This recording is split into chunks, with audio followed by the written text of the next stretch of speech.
Forward on this.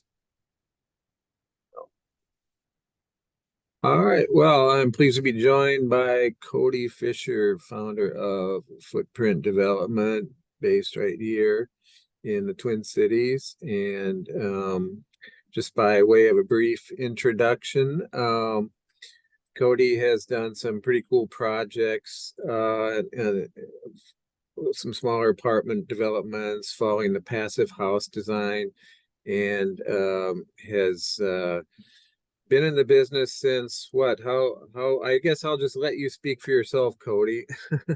Um, so you are the founder of Footprint Development, and so first of all, thank you for joining me. Thanks for And having me, Brian. Yeah. yeah, so tell me a little bit about your company, first of all, Footprint, and kind of how long you've been in business, and the type of projects that you pursue. Sure. Yeah. So I started uh, in real estate development on my own about 4 years ago. Kind of didn't do it under the moniker of Footprint Development until I guess the last 2 years when I decided I should probably have a brand and a web presence. But started about 4 years ago.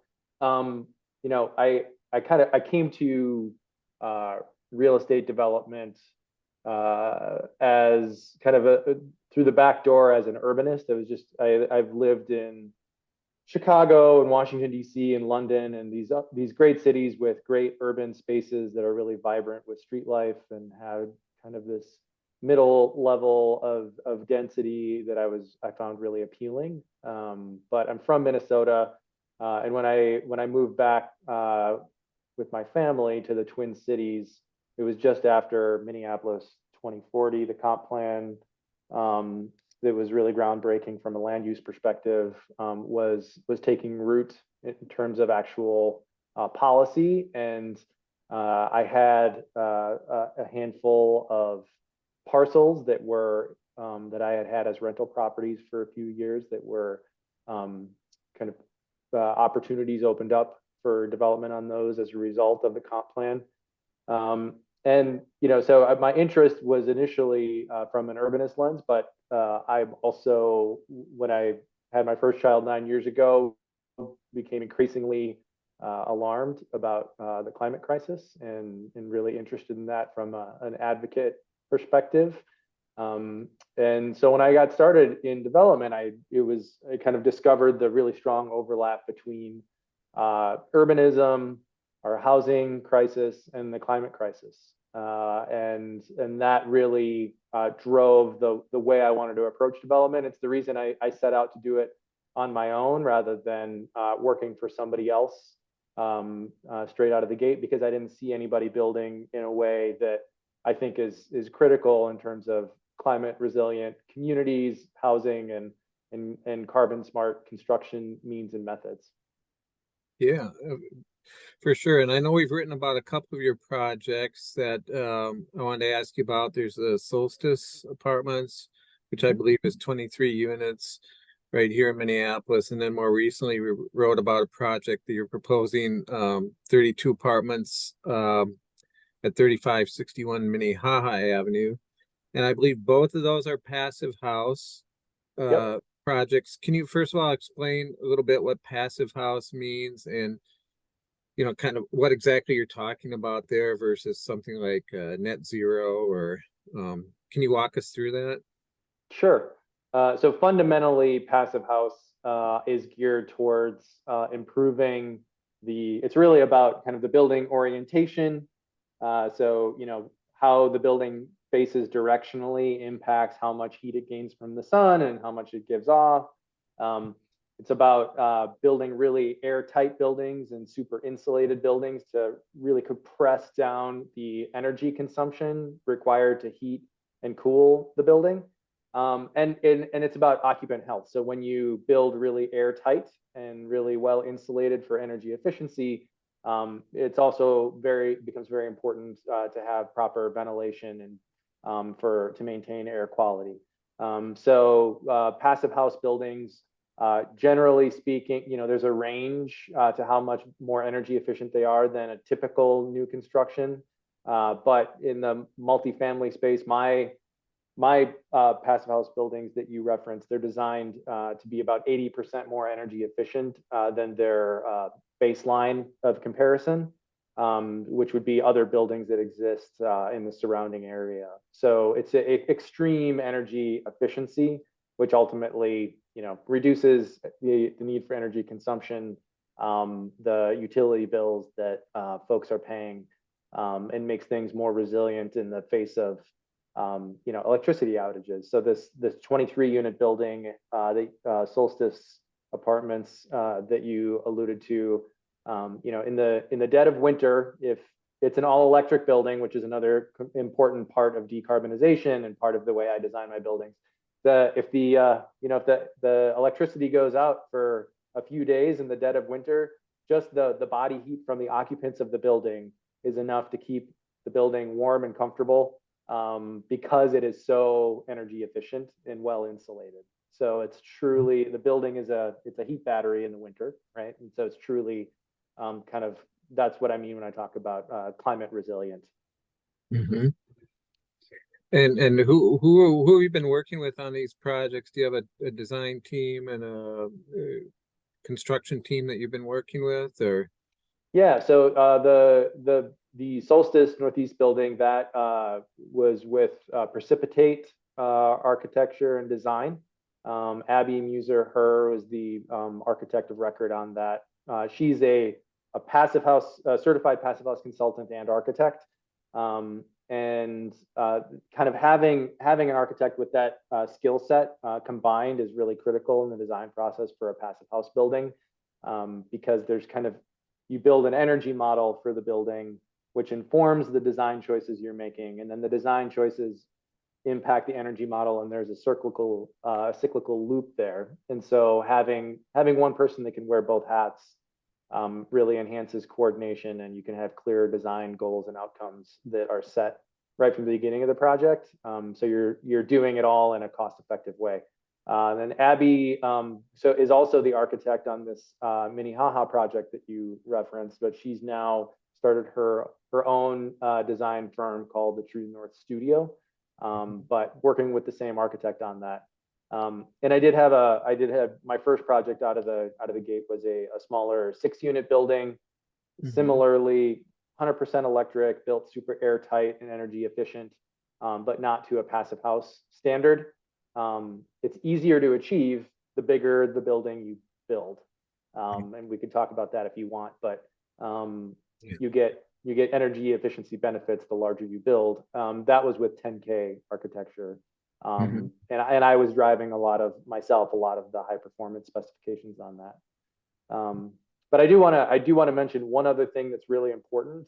So my buildings, yes, they're passive house certified, which is it's all about occupant health, comfort, energy efficiency. You can be next to the triple pane windows in the dead of winter and in a t-shirt and not feel a chill, right? These are really high performance buildings. But from a greenhouse gas and carbon emissions perspective, you can actually design a passive house building that's catastrophically bad for climate change. If you use really high emissions insulating materials, all those greenhouse gas emissions occur the day you build the building, and the energy efficiency gains are really spread out over many, many years, right? And emissions today matter more than emissions 50 years from now. And so in the first 10 years of a building's existence, 80% of the greenhouse gas emissions from that generated by that building come from the construction of it and not the operations of it. And so reducing what's called the embodied carbon, or the carbon footprint from all the materials in the construction process, that's really, really critical. And so all my buildings, I use specifications for lower carbon concrete mixes and insulation materials and other things to reduce that. We've achieved between 30 and 50% reductions in greenhouse gas emissions in the actual construction. And for all those developers out there that might be listening, reducing the embodied carbon, it's really easy, and it costs, there's no marginal cost to it. So it's something that we all should be doing. Yeah, I think the last time we talked, mentioned that you're looking at the concrete, steel, and insulation as Yep. being the big Those things to are, look at. yeah, those are the structural elements in the building are typically the biggest offenders from an emissions perspective, especially for most typical large scale multifamily development. Insulation, so it's concrete, steel, then insulation is number three. But then as you move down the building size into smaller scale buildings, like my 6 unit, or if you build like a fourplex or what people call missing middle housing, um, other things do become more important, like the type of gypsum wallboard that you use, or the type of material you use to wrap your building in. If you use a lot of brick, that's just as bad as using a lot of concrete, and that has a bigger impact when you have smaller buildings. So yeah, but the biggest offenders are concrete and steel and insulation. And did you go through a certification process similar to LEED to get the passive house recognition, or how does that work? Exactly. So there's two different certifying bodies for passive house buildings. One is FIAS. That's the one that I use. That's the Passive House Institute, the United States. And the other one is a European-based passive house organization, but they all drive towards the same thing. They're just slightly different variations on it. And what I really like about passive house is that it is laser focused on energy efficiency, occupant health and comfort, and reducing emissions, because they do factor in embodied carbon as well.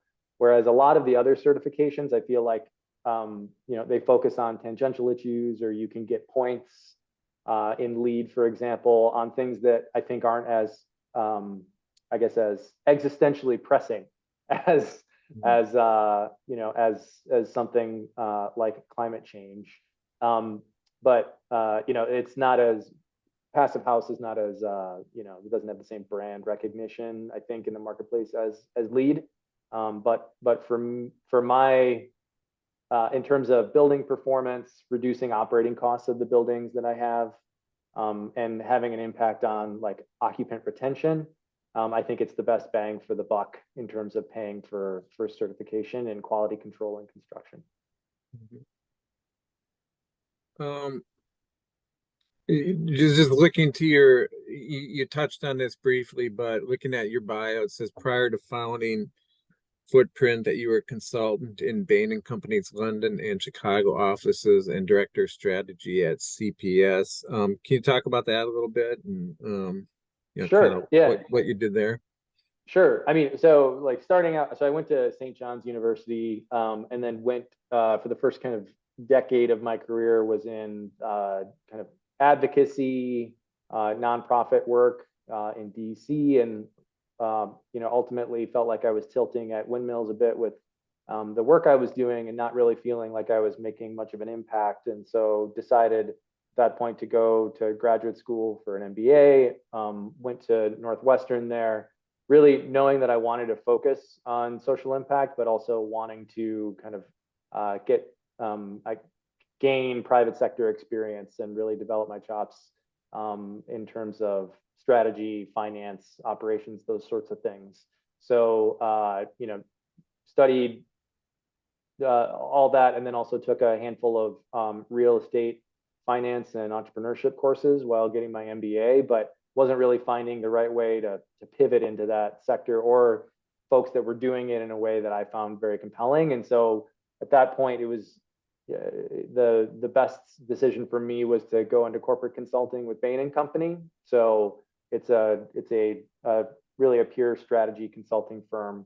In the London office, I did a handful of kind of organizational improvement, operations, and then design and small business strategy banking cases. So worked with finance clients, and then did some work also in the public sector, and then critically with our private equity group, kind of doing the commercial due diligence phase for private equity acquisitions. And then then when we returned to Chicago, decided to that my stint in corporate consulting. I had picked up the skills that I was looking to pick up from an analytics perspective, and was ready to get back into something that was really driving impact on the issues I cared about in cities. And we were living in Chicago, and I thought the superintendent at Chicago Public Schools at the time, they call it a CEO, was someone who was really bringing kind of catalytic and transformational change to that school district. And so was recruited to join the CEO's office there as in a strategy role. And so was helping drive strategic initiatives district wide out of the CEO's office there. But that was always going to be a temporary thing. And I was still looking to actively get into the real estate because the issues at the nexus of climate and housing were really where my passion was. And so when we moved back to Minnesota to have our third child and be closer to family, that was when I decided to make the pivot into real estate. Okay. And just kind of looking at the big picture right now in the real estate market, and housing in particular, what do you see as some of the opportunities and challenges there? We talk a lot about there is a need for more housing, especially affordable housing, but we've all heard a lot about the challenges in the debt markets now. And how are you navigating that, and what do you make of that situation? Yeah, well, so I mean, I think important two bits of important context going into my perspective on that is that I am a mission driven developer. So the stuff I build is market rate, but it is generally speaking attainably priced because the way we design it and try to value engineer it. And I'm only doing this in Minneapolis. Like I'm very I think of myself more like picking an area that I want to farm and do lots of projects in and help build and cultivate the urban fabric of our community here over time. And I build and hold the stuff that I'm doing. So I have a slightly different perspective, and also that, the assets that I'm building, I think are going to be increasingly valuable over time as people care more about indoor air quality, whether it's the next pandemic or the rolling air quality alerts that we have from the increasing number of forest fires. That kind of building is going to be an increasingly high demand. I think the Midwest and in Minneapolis in particular is well positioned as a climate haven over time as migration and relocation patterns shift away from the Sun Belt and flood prone areas like Miami and hurricane prone areas like that. So I have that kind of macro perspective on the types of assets I build. In terms of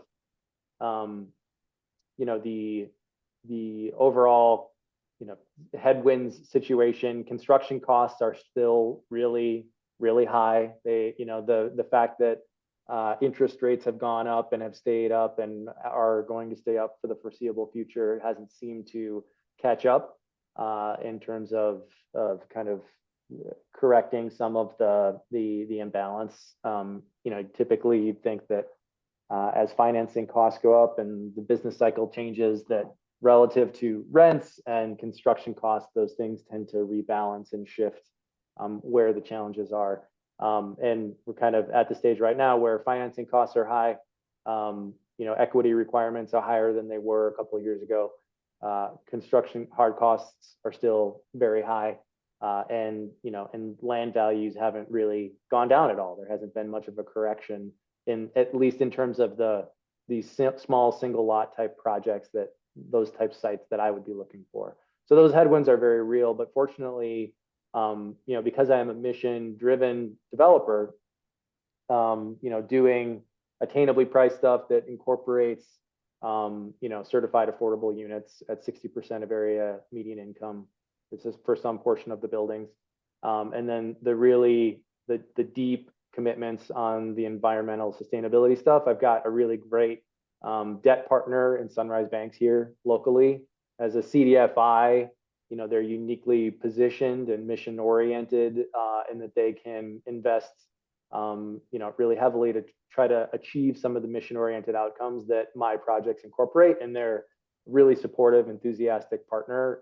And so, I'm confident that going to be able to keep securing debt terms that make projects work to deliver market rate returns in our market that incorporate these sustainability and housing components that I'm trying to achieve. Mm-hmm. Okay.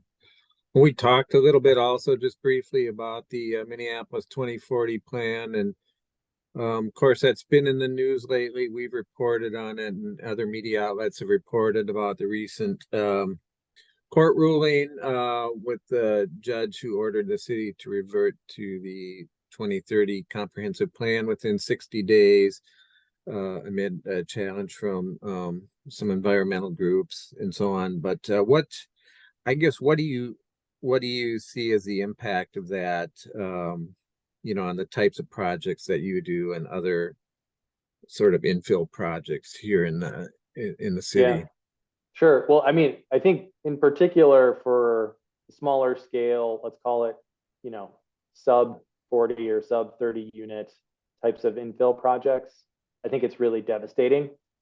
Typically, the archetype of the small scale developer, it's either people like me who just really like this housing typology and are mission oriented, or people who maybe are taking a crack at development for the first time, and there's a lot of risk and uncertainty that they're not even aware of. Or maybe it's a general contractor that is kind of doing this and taking advantage of their kind of extra or capacity or something like that. But they're bringing a kind of a sweat equity component to it, or in some maybe cost advantages. But none of those archetypes that I mentioned are particularly well capitalized, and in general, the pursuit costs and the design costs that you incur long before you know whether you can build a project, just to get the entitlements, even under a regime that's supposed to provide certainty, like the 2040 plan in terms of what the city wants. Those costs are substantial, and the risks, unfortunately, because of this ongoing lawsuit and the back and forth, the judge ordering a stay, and then that being or having an order to revert, and then staying that order, and back and forth.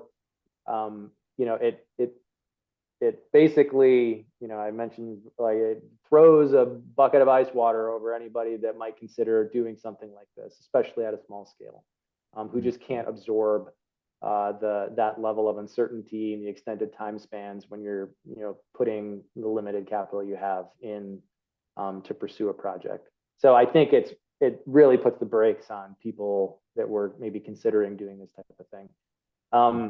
Overall,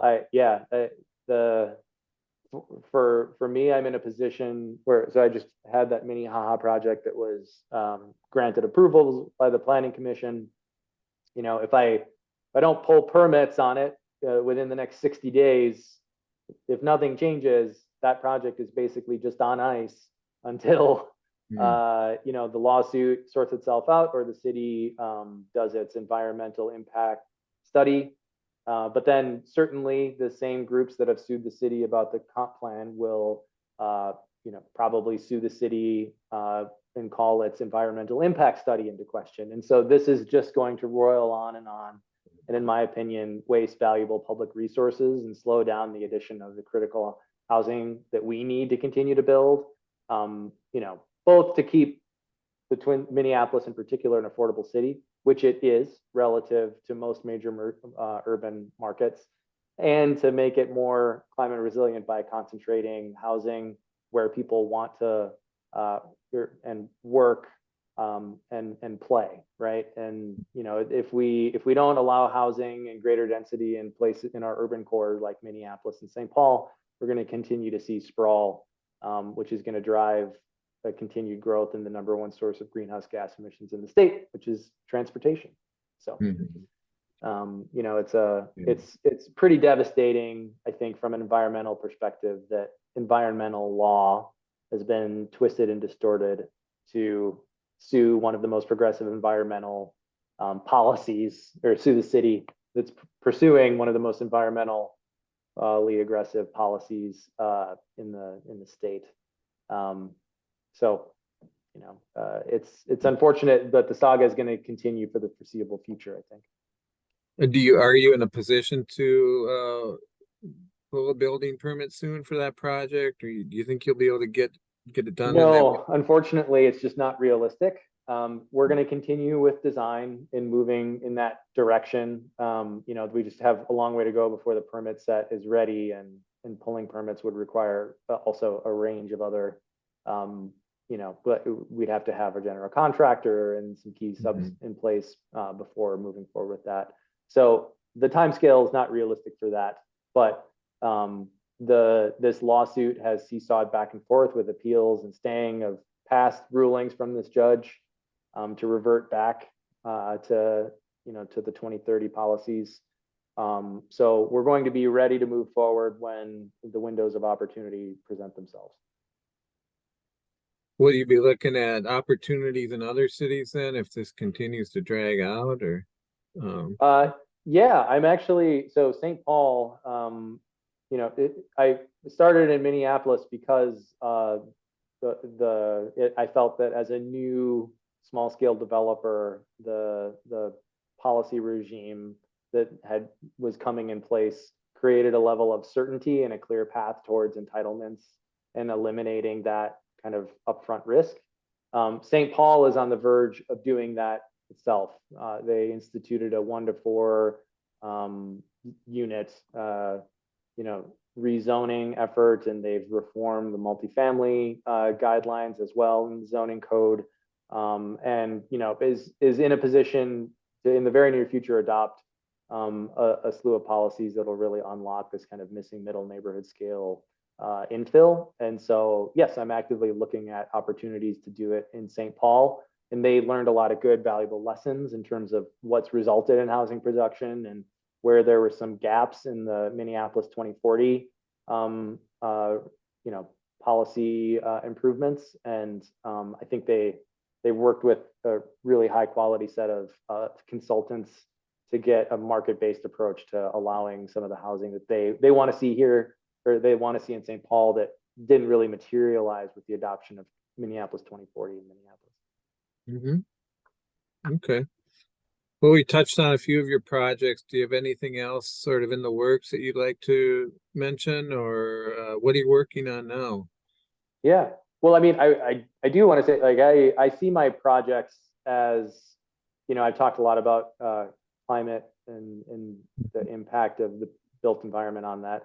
I know that my projects at the scale that I'm working at are never going to have, they're going to be a drop in the bucket from the perspective of climate change. And so, what I want to do and what I've set out to do with these projects is use them as a platform to help push other developers and help show other developers that they can build extremely energy efficient buildings that are low carbon footprint in construction and generate market rate returns.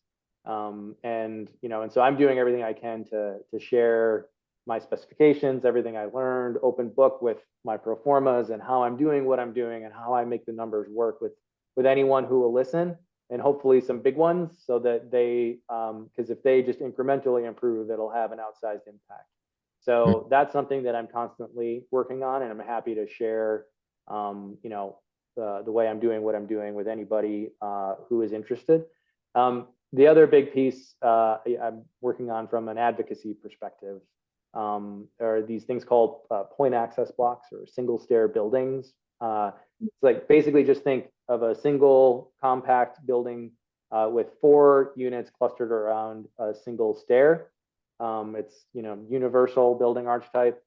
Is older in North America and ubiquitous throughout the rest of the developed world.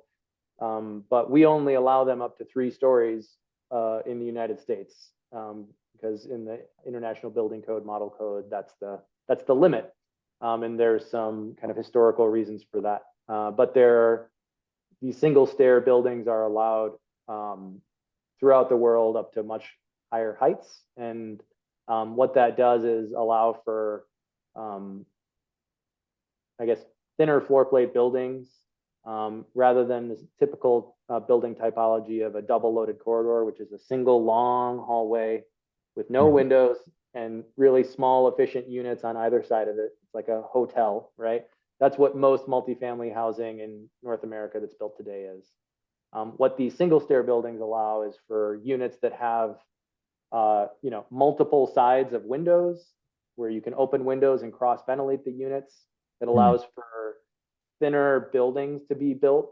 So you can, if you build around a single stair, you don't have to have as much lot coverage, or you don't have to have a 60-foot wide lot. You can have a 40-foot wide lot and get the same number of units on it. And I think critically, it allows us to build, it allows those who can build them to build family-sized units. We don't see units that are, 2 or 3 bedrooms in size, because we have to allocate 20% of our built square footage to long hallways and stairways. In a single stair building, you only have to dedicate about 5 to 8% of your square footage to what we call circulation. And so when you reduce all of that extra square footage, you can allocate some of it to larger size units, but overall you're reducing your construction costs and therefore the cost of housing. So I'm working with some state legislators this next session and with through the administrative code update process to try to legalize single stair buildings up to 6 stories in Minnesota with the next building code update. So that is my current project, in addition to the actual buildings that I'm trying to build. Wow, well, sounds like you're onto some good stuff there, some exciting projects, and good luck with that. Any parting thoughts before I let you go? No, I think I covered all the main things. I just appreciate the opportunity to talk a little bit about what I'm up to, and appreciate you reaching out about this. Appreciate your time. It's been a fun conversation, and good luck with your projects, Cody. Hopefully we'll talk again soon. Great. Thanks, Brian. Thank you.